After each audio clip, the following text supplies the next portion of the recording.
Bonjour mes chers amis du signe de la Vierge, on se retrouve pour ce mois de septembre pour votre rentrée 2022. J'espère que tout s'est bien passé pour vous, que vous avez été gâtés pendant vos vacances et puis que vous revenez avec évidemment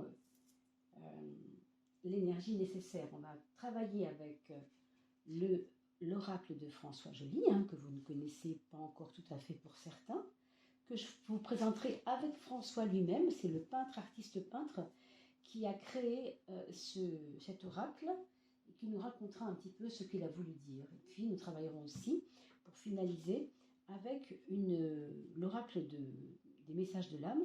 C'est votre âme qui vous parlera, qui vous donnera un petit message pour ce mois de septembre. Voilà, on verra ça vers la fin du tirage. Et pour l'instant, on va s'occuper de savoir ce que ce mois de septembre a à nous dire, mes amis. Qu'est-ce que nous devons attendre de lui? Et peut-être même qu'est-ce que lui, le mois de septembre, a à attendre de nous, au fond. Qui sait? Allez. Voilà, mes amis vierges, la maison 6. Le 6, c'est un peu vous, puisque vous êtes le 6e signe du zodiaque. C'est pour ça qu'on dit que vous êtes pragmatique et que vous êtes beaucoup dans les actes concrets, rationnels. C'est un signe de terre, n'est-ce pas? Alors, n'oubliez pas non plus que vous devez également regarder votre ascendant. C'est quand même complémentaire. Donc, pour cela, vous allez sur Evozen. Je vous ai mis dans le descriptif, sous la vidéo, des éléments pour retrouver votre ascendant. C'est très simple. D'accord? Ensuite, n'oubliez pas de liker, de partager, parce que nous allons bientôt avoir un tirage au sort. 4 personnes seront gagnantes, mais pour cela, il faut me laisser un petit commentaire sous la vidéo. Puis, il faut qu'on soit surtout 3000 personnes abonnées, et on n'est pas encore tout à fait là. Donc, dès qu'on aura atteint les 3000, grâce à vous, on pourra faire ce tirage. Donc, je vous attends, mes amis, surtout, faites ce qu'il faut, s'il vous plaît, partagez cette vidéo et faites connaître Oduli Tarot Joly à vos différents amis. Ça rime. Alors, cette maison 1, c'est drôle, on a parlé du 6. On a parlé du 6 que je mettais la maison 6. Et là, sur l'ascendant, il vous arrive ce 6 en pleine figure, dites donc. Donc, c'est quand même, excusez-moi, c'est quand même une période de remise en question, peut-être sur le plan des choix. C'est pas une période où où ça va aller simple, les choses vont être simples, si vous voulez. Avec le 6, on a toujours une discussion interne avec soi-même, où on a toujours l'impression que vous devez impérativement vous creuser la tête pour résoudre des problèmes. Alors, on va voir comment ça évolue, tout ça, mais voilà, en plus, vous avez dans la maison 10, ce 12, cette carte de la pause, vous vous mettez en pause. Donc on ne peut pas dire que ça vous aide beaucoup, parce que vous avez d'un côté des réflexions qui n'en finissent pas, des blabla intérieurs, si vous voulez, peut-être même des discussions avec les autres. Et au fond, comme vous le voyez, le pendu ne va pas vous permettre de régler directement les choses. Ça peut être compliqué, parce que, quelque part, c'est un peu un mois de pause. Pour ceux qui sont nouvellement en retraite, par exemple, ça va être relaxant. Si vous êtes au travail, effectivement, là, ça va être plus compliqué. On va regarder. Oui, en effet, là, vous avez vraiment pas mal de choses qui pourraient arriver dans le monde du travail. Si vous avez un employeur qui vous ennuie un peu, vous allez pouvoir, au contraire, peut-être pas faire de zèle, mais vous mettre en avant. Vous mettre en avant, expliquer ce que vous avez à lui dire, vous voyez, parce qu'il y a un côté revendicatif quand même. Vous n'avez pas envie qu'on vous monte sur la tête, quoi. Ça, c'est clair que là... mais vous n'auriez peut-être pas les moyens au mois de septembre de pouvoir aller plus loin. Donc, finalement, c'est pas si simple. En tout cas, vous pouvez avoir un nouveau collègue qui peut arriver dans le monde du travail et qui est plus jeune que vous, il ou elle, et ça pourrait tout à fait vous donner peut-être un petit peu de peps dans votre comment vous dire ça, un petit peu de peps dans votre votre travail, dans vos fonctions. Hein. Peut-être que voilà, ça pourrait vous faire du bien, ça. Alors, la maison de l'amour, c'est la maison 5 et on a la carte 15, dites donc, rien moins. Alors, pour ceux qui sont célibataires, ça pourrait tout à fait augurer que vous pourriez rencontrer quelqu'un d'assez passionné. Ou bien quelqu'un qui a une passion, vous savez, genre, je ne sais pas moi, une quelconque passion pour les papillons, pour je ne sais quoi, hein, ça peut être ça. Ça peut être quelqu'un qui aime la nature, quelqu'un qui a besoin de se retrouver maître du jeu aussi, hein, quelqu'un d'un petit peu dominant. Hein. Alors méfiez-vous, hein, si vous voyez que ça part là-dessus, peut-être pour vous, on pourrait vous conseiller de faire attention à ça quand même. Hein. Mais ça reste une relation passionnée. Ça pourrait être juste une relation très très physique. Pour les couples mariés, pour les couples en tout cas, là ici on a plus quelqu'un qui est enclin à avoir un regain de passion dans le couple, c'est possible, ou alors peut-être de nouveaux horizons ensemble où on a envie d'aller plus loin. On a envie d'aller plus loin. Alors avec la justice, je vous avoue que ça plombe un peu les ailes quand même. Hein. Dans les projets, vous pourriez avoir une remise en question de tout ce qui est administratif. Vous auriez envie de revoir les valeurs. Je ne sais pas pourquoi, je pense à des valeurs de capitaux pour ceux qui ont investi dans des actions par exemple. On a l'impression qu'il y a des préoccupations, en tout cas des préoccupations par rapport à l'administration. Et que vos projets de septembre pourraient s'orienter vers ces choses-là. Est-ce que c'est la personne qui vous domine, qui a envie de savoir ce que vous faites ou comment vous vous débrouillez? Ça peut être aussi vous qui aidez la personne qui vous aime à aller régler des problèmes qu'elle a elle-même parce que vous êtes quand même vierge ou ascendant vierge, bien sûr. Et qu'est-ce que ça veut dire? Ça veut dire que si vous êtes vierge, vous êtes carré, vous avez un esprit carré et vous avez besoin d'aider les autres dans l'esprit carré. Et la justice, ça vous parle vraiment de quelque chose de très carré, hein, de très calculateur quelque part aussi. Et vous pouvez aider cette personne, alors peut-être la personne dont on a parlé tout à l'heure, qui est passionnée, qui est près de vous, hein, vers quelque chose qui va s'aménager, qui va peut-être régler des comptes, régler quelque chose. Parce que vous êtes comme vous êtes et que vous avez ces qualités-là, en fait, des qualités de compte, des qualités d'élaboration, de travail sur les chiffres.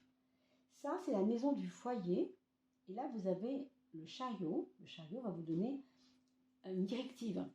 Et puis, vous donner une direction surtout, c'est-à-dire des faits, des actes très, très heureusement d'ailleurs, hein, parce que quand vous voyez que vous avez quand même en maison 10 le pendu, moi j'ai l'impression en tout cas que vous allez vous préparer à quelque chose, mais vous ne verrez pas l'horizon en septembre pour ça. Hein. Vous vous préparez, c'est sûr. Vous vous préparez à une chose qui est en train de mûrir en vous, on ne sait pas trop ce que c'est, peut-être un nouveau projet d'ailleurs, mais on a l'impression qu'il y a des choses à voir avant, hein, c'est trop chargé. Il faut drainer d'abord ce qu'il y a à drainer. Mais ici, on a l'impression que vous vous préparez moralement, mais que ce ne sera pas le moment en septembre de s'y mettre quand même. Après, ce sera aussi le reflet de ce que vos enfants vous apportent comme amour, hein, ce chariot. Donc, peut-être une reconnaissance, peut-être un couronnement même. Peut-être que vos enfants vous diront, écoute maman, tu as toujours été là pour moi, je reconnais tes qualités. Vous voyez, il y a quelque chose de gratifiant dans la relation avec vos enfants. On va regarder le frein pour le côté, voilà, de celle ou celui qui se pose tout le temps des questions un peu à l'image du 6 et à l'image de la Vierge du coup. Hein. Bon, le frein, ce serait l'empereur qui va nous donner un côté têtu, un côté entêté, un côté je veux que ce soit comme ça et ce ne sera pas autrement. Encore une fois, assez carré. Hein. Donc évidemment, le frein, ce serait peut-être aussi de rester campé sur ses positions, de rester campé sur les idées qu'on a et de ne pas vouloir évoluer autrement. Donc, il y a un côté têtu là. Il y a un côté, moi je sais, et ce sera comme ça, et ça peut être relié au papa pour certains, si vous aviez un père assez têtu, ou un grand-père assez têtu même. Alors, on va regarder le mental. Oh, c'est beau, vous avez un soleil et un mat. Pour la maison 3, pour la maison 9, vous avez le soleil, le mat. Ça va vous donner envie de faire des voyages quand même. Je ne sais pas, hein, peut-être que vous allez, au mois de septembre, commencer concrètement à préparer un voyage à l'étranger. Pourquoi pas? Et si ce n'est pas à l'étranger, ça pourrait être un peu plus loin que votre région. Mais en tout cas, ça pourrait être une marche, une randonnée, un petit bout du chemin de Compostelle. Vous voyez, des choses... On a l'impression que si vous marchez, vous allez faire une détente mentale, comme si la marche allait vous apporter une détente mentale. Bon, en plus, en septembre, on a vraiment une arrière-saison super belle, hein, donc profitez-en. Hein. L'étoile, ici, vous parle des relations avec les autres. On a l'impression que vous reconnectez avec une forme de spiritualité à travers peut-être des rencontres ou des conférences sur l'esprit, alors au sens large bien sûr, hein, sur tout ce qui est invisible finalement. Peut-être une rencontre avec une conférencière, un conférencier qui vous a subjugué, qui vous a montré autre chose de vous-même, qui vous a fait découvrir quelque chose de beau en vous. Parce qu'il y a un côté chez vous, je veux dire, pas frustré, mais automatiquement qui s'auto-sabre, vous savez comment on appelle ça, le saboteur, l'auto-sabotage. Hein. Et du coup, la personne que vous allez rencontrer va peut-être vous permettre de vous élever à une autre image de vous. Ça, c'est la maison 2, la maison 8, ça nous parle de vos finances. Alors, ça se porte plutôt pas mal, parce que c'est quand même des cartes assez lourdes, assez ancrées. Donc, on pourrait dire qu'il n'y a pas de problème majeur dans ce qui concerne vos finances. Simplement, vous apprenez tous les jours, et de mieux en mieux, hein, peut-être à avancer sur le chemin pour vous débrouiller, en fait, à vivre correctement. On a l'impression que vous êtes quand même soucieux, hein, soucieuse de votre devenir matériel. C'est quand même quelque chose qui vous travaille. Hein. On a l'impression qu'avec l'ermite, là, oui, il y a une tracasserie quand même. On a quand même peur de ne pas y arriver. Moi, je ne sais pas comment est l'état de vos finances, mais l'épargne, pour vous, c'est bon. Si vous trouvez un moyen de pouvoir épargner un peu plus encore, je dirais que pour vous, ça pourrait vous aider à réaliser quelque chose. Parce que l'ermite, il est toujours très lent, mais au bout du compte, il construit quand même avec la lenteur, par la lenteur.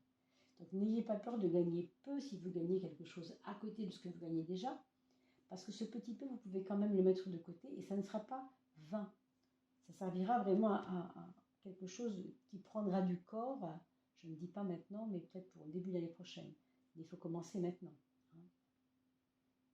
Alors, on va regarder la 13e carte qui va nous donner peut-être une idée globale un petit peu de ce qu'on vient de dire, ou alors il va nous mettre l'accent sur un détail qu'on n'avait pas vu, c'est possible.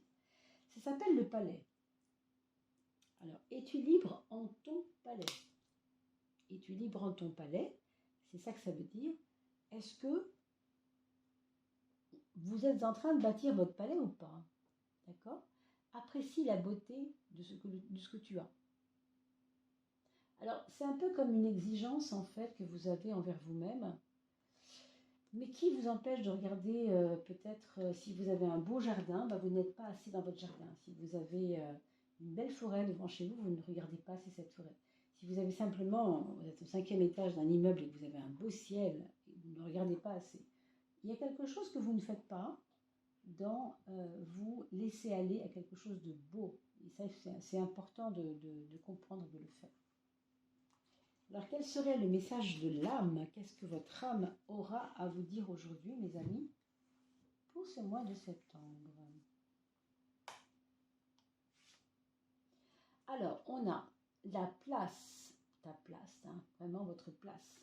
Vous voyez, c'est une personne ici qui ouvre tous ses chakras. On voit qu'elle est vraiment, elle ouvre tous ses chakras parce qu'elle a besoin de s'installer entre la terre et le ciel, comme dans un axe, si vous voulez. On a inversé les couleurs ici, le bleu du ciel est en bas, le rouge de la terre est en haut. Et en fait, ce que cette personne cherche à faire, c'est s'ancrer et trouver sa place. Hein. Observation, lâcher prise, présence, être à ta place. Observe ce que cela veut dire en toi. Est-ce une richesse sans fin de quelque chose? Et tu l'as en ayant conscience que tu as tout ce dont tu as besoin. Change le mot place par le mot présence. Ta présence à toi-même dans ton monde. Vous voyez, là, il y a quelque chose à prendre, hein, il y a quelque chose à comprendre, quelque chose à prendre, il y a une place à prendre. Hein. Donc oui, prenez le temps de respirer un peu entre deux et occupez-vous de vous. Moi, c'est un petit peu ça que j'entends aussi. On parlait de balade tout à l'heure, ben, c'est ça. Voilà. Sachez voir ce qui est beau, ça va un peu dans ce sens, hein, avec la carte du palais. Allez, on va regarder pour vos enfants maintenant. Alors, le premier enfant, qui est donc à une carte déjà qui est un peu compliquée, avec beaucoup de passion là. On parle de retour à la source, revenir à l'essentiel, retour à l'origine, se ressourcer. Et avec la carte ici, qui est assez forte, on pourrait supposer que cette personne, elle a besoin de cesser, vraiment de cesser de s'accrocher aux choses. Moi, je pense que là, il y a vraiment un côté, reviens à l'essentiel, quoi. Tu t'inventes des fausses passions, voilà. Elle s'invente peut-être des fausses. Alors, pour certains, ça va être des fausses passions, ça peut être aussi des. Vous savez comment on appelle ça en anglais, des patterns, vous savez, quand on est toujours vicié à quelque chose et qu'on n'arrive pas à s'en défaire. C'est pas comme une drogue, mais vous voyez ce que je veux dire. Ça peut être la télé, ça peut être les jeux vidéo, ça peut être quelque chose qui la prend trop. Là. On demande de souffler un peu par rapport à ce ce qu'il a, cette personne-là, ce qu'il étouffe un peu. Hein. Pour le deuxième enfant, on a l'eau, O-E-A-U, O comme énergie, A comme amour et universel, le U de universel, recevoir l'énergie céleste. L'eau est le fluide de la vie. Ici, il y a quelque chose, c'est un petit peu comme le retour à la source, un petit peu quelque chose qui coule de source. On invite votre deuxième enfant, ça tombe bien, il avait l'étoile au début, vous voyez, c'est assez proche l'étoile, et je trouve qu'elles sont assez proches toutes les deux. Là, il y a deux jattes, là, il y en a une, enfin des jarres même, pardon. Et vous voyez, elles ont toutes les deux dans un espèce de fluidité du mouvement, on fait couler de l'eau, c'est simple. Donc pour le deuxième enfant, ça se passe pas trop mal hein, ce mois de septembre. C'est quelque chose qui est plus tranquille, hein, je trouve. Alors le troisième enfant, on parlait de voyage tout à l'heure, peut-être qu'il y aura un voyage scolaire, je ne sais pas, dans lequel il y aura peut-être des révélations. Le voile se lève, accès à la connaissance universelle. La porte vers une autre dimension, rien moins. Donc ça pourrait être un enfant, ou en tout cas un ado, un adulte, hein, ça dépend de l'âge de votre enfant, vous l'adaptez bien sûr à son âge, mais quelque chose qui pourra être révélé ou bien durant un voyage, ou bien tout simplement au cours d'une discussion. Il y a une révélation qui se fait, et peut-être en allant, alors je vous dis ça, hein, en allant voir un parent, un aïeul, un papy, une mamie qui va peut-être lui expliquer des choses sur son passé. Pour le quatrième enfant, avec la justice, c'est intéressant parce que le karma, c'est un petit peu comme une justice. Vous savez, le karma, on parle souvent du karma comme quelque chose de juste. Tu as fait ceci, tu auras donc cela. Et là, on trouve la carte du karma, alors qu'on parlait de justice pour le quatrième enfant. Le temps s'écoule, il est temps. La causalité des vies passées et futures. L'engrenage, actes et conséquences. En fait, ici, la causalité, ça vous dit simplement que on ne peut pas continuer à faire les mêmes erreurs. Donc il y a quelque chose dans la vie de votre quatrième enfant qui peut-être devrait le questionner sur pourquoi il lui arrive toujours ces choses, parce qu'il y a quelque chose qui se produit tout le temps Et des fois, il peut vous le dire, par exemple. Ben, moi, j'ai la poisse, par exemple, vous voyez, parce qu'il a l'impression que, voilà. Mais non, il n'a pas la poisse, c'est simplement que il y a ce côté-là, il y a ce côté de ne pas comprendre. Alors forcément, ça se répète tout le temps. Donc il faut un petit peu l'aider à décortiquer cela avec lui.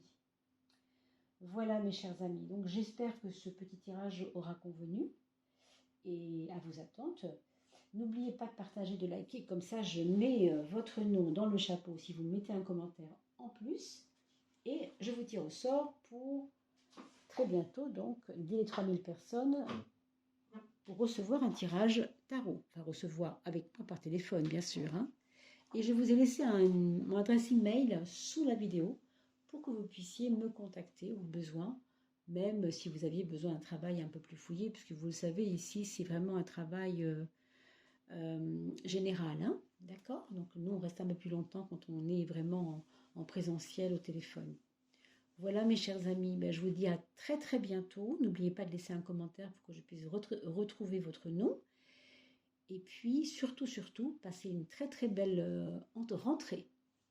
Rentrée scolaire, mais aussi rentrée professionnelle pour certains. En tout cas, pour tout le monde. Je vous dis à très bientôt. Portez-vous bien.